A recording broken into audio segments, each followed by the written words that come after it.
Good morning! We are on our way to work. I might have found a setup that works to film. It is 8:25 and we are on our way. I think the steering wheel is just always going to be in your face. I do apologize. So the last time we drove together was a little while ago, and I was upset because I had to do work by myself for 2 weeks. It ended up only being 1 week. The girl who was there only until 2 o'clock to help me out, she left. So she doesn't work there anymore.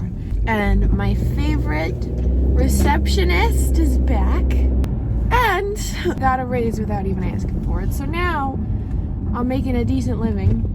And I also feel like I learn better when I get thrown to the wolves. Does anyone else feel that way?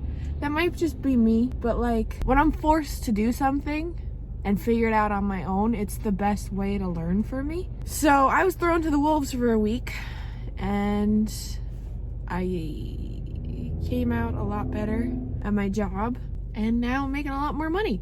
So it really just kind of worked out for me. It's Wednesday. I feel like I have to personally work on being less awkward. Does anyone else ever feel that about themselves? Because my coworker texted me this morning and he brought his car to like a body shop near my house.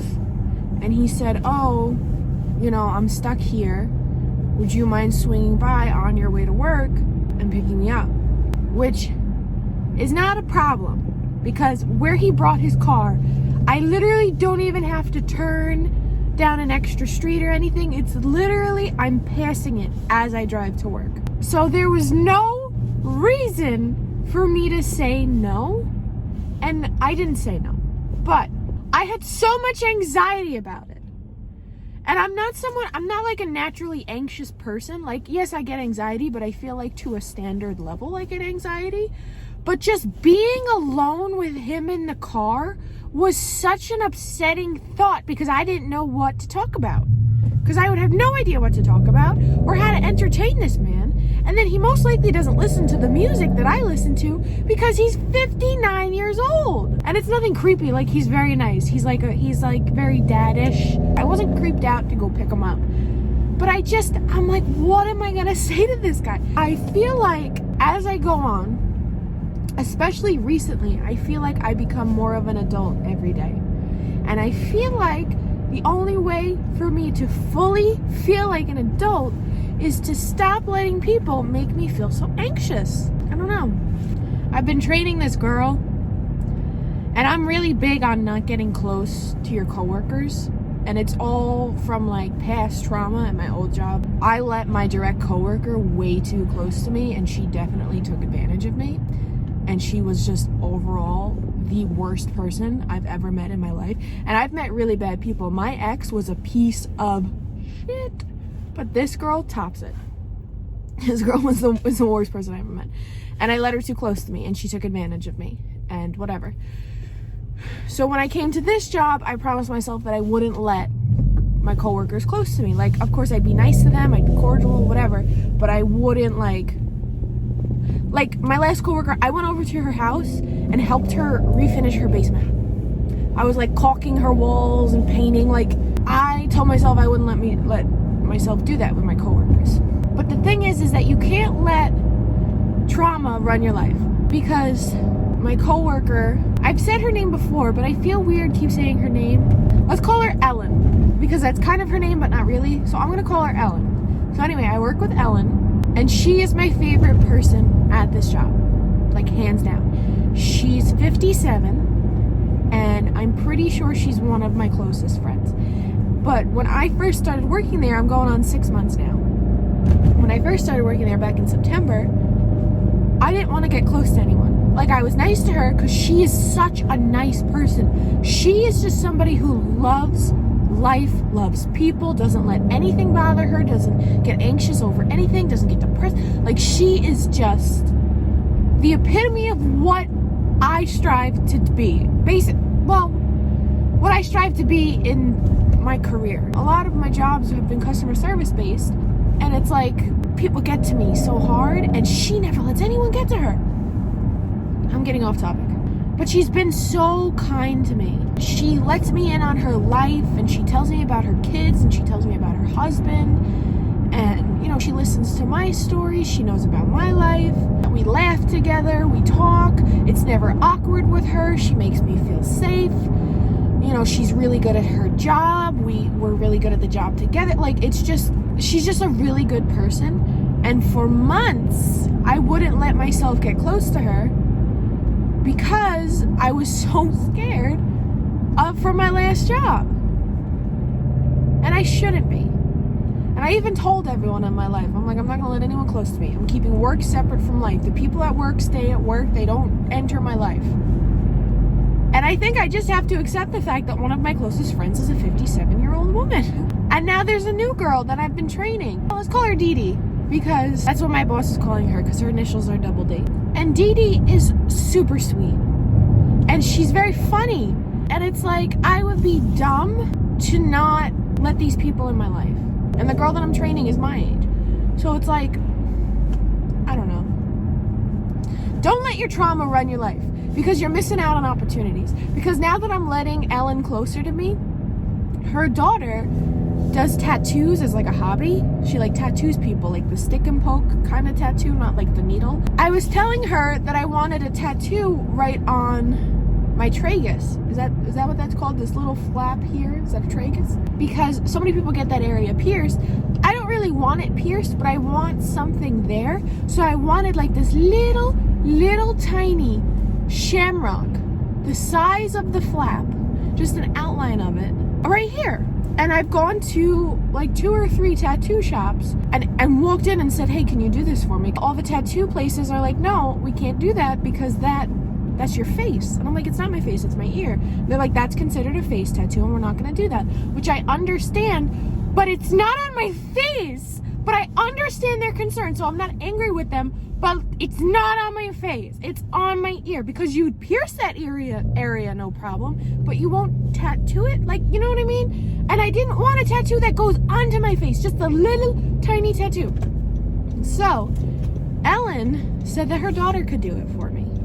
So I'm probably gonna be going over to her house and getting tattooed. And if I didn't let this woman in my life, I wouldn't have these experiences coming. Do you know what I mean? So I'm happy.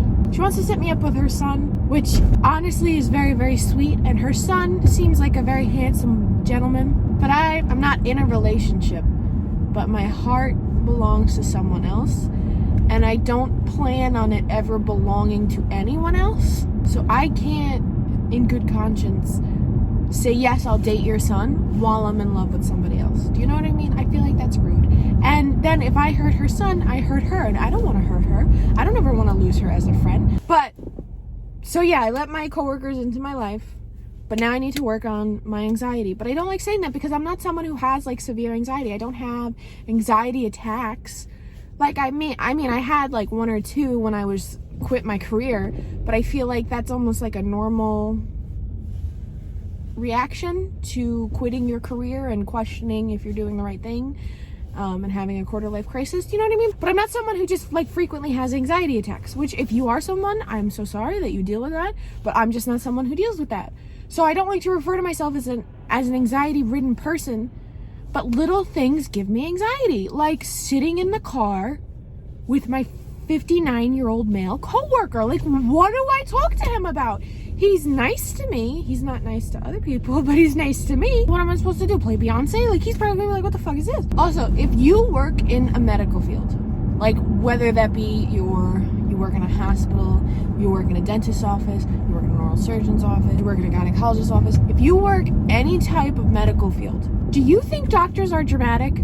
All of the doctors that work in this office, besides the main one, my boss, but all the other ones, I feel like are so dramatic and needy.